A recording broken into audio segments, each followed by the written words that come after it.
We learnt three things about Nadine Dorries from her resignation letter. The first is that police had visited her last week to suggest that there was a threat against her personal security. The second is that she detests Rishi Sunak, which we probably could have guessed. We didn't actually know. And the third is that she has a lingering resentment about the loss of Boris Johnson's tenure as Prime Minister, which she takes personally. Beyond that,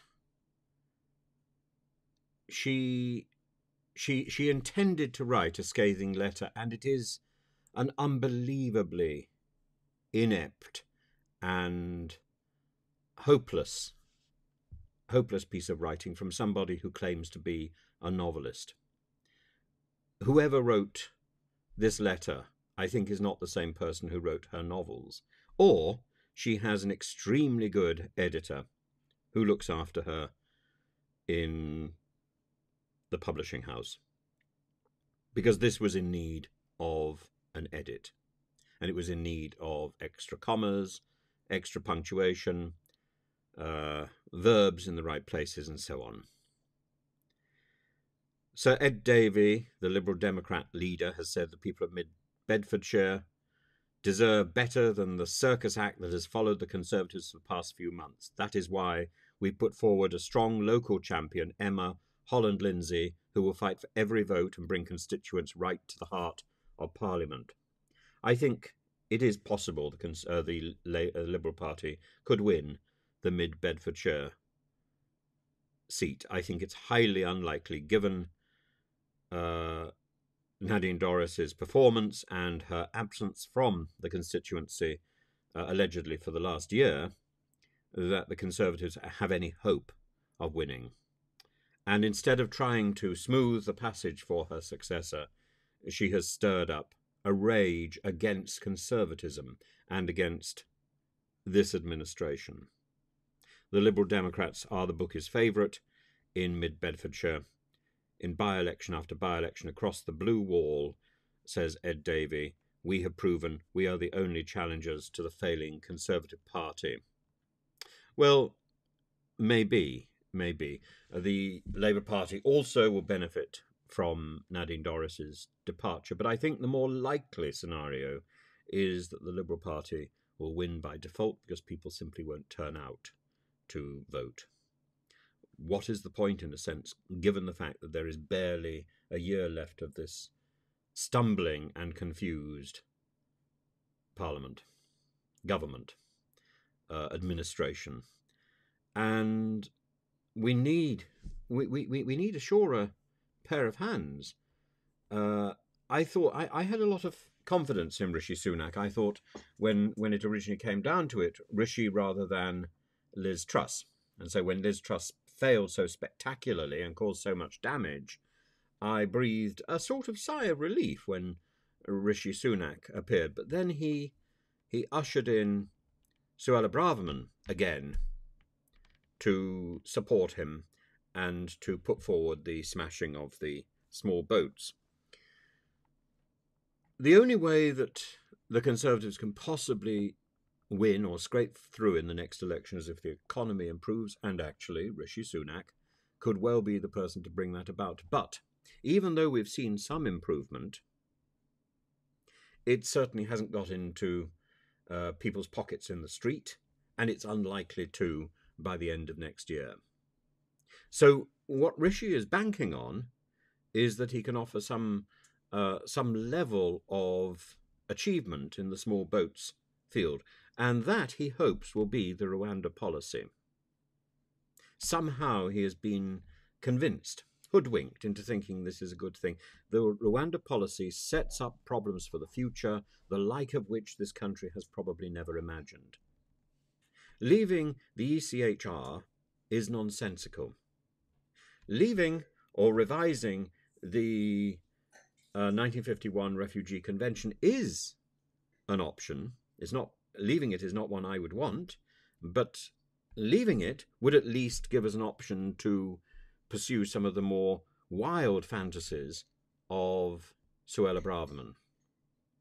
But not leaving it and intending to ride roughshod over international law and our traditions invites a legal maelstrom that I think no government in modern history has called down on the people of this country.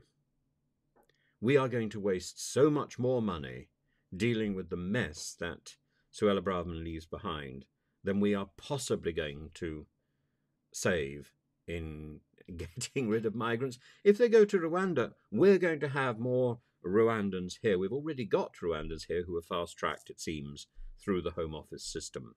What we need is to encourage more civil servants into the Home Office to process the backlog and sort out the appalling migrant limbo so that we know who is and who is not an illegal immigrant.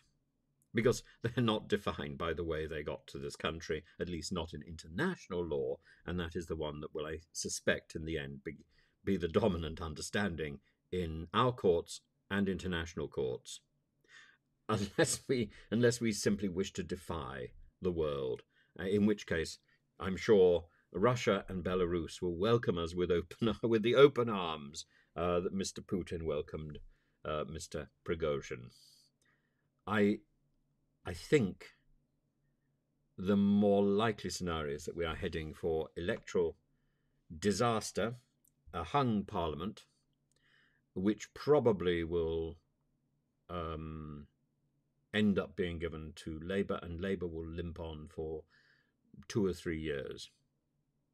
Whether at the end of that time Labour will have proven itself to be worthy of a majority, I don't know.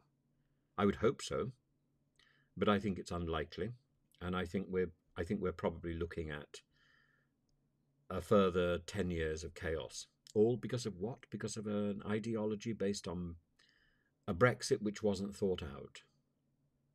When I first got involved with UKIP, the one question I kept asking everybody was, if we did leave Europe, what would we do?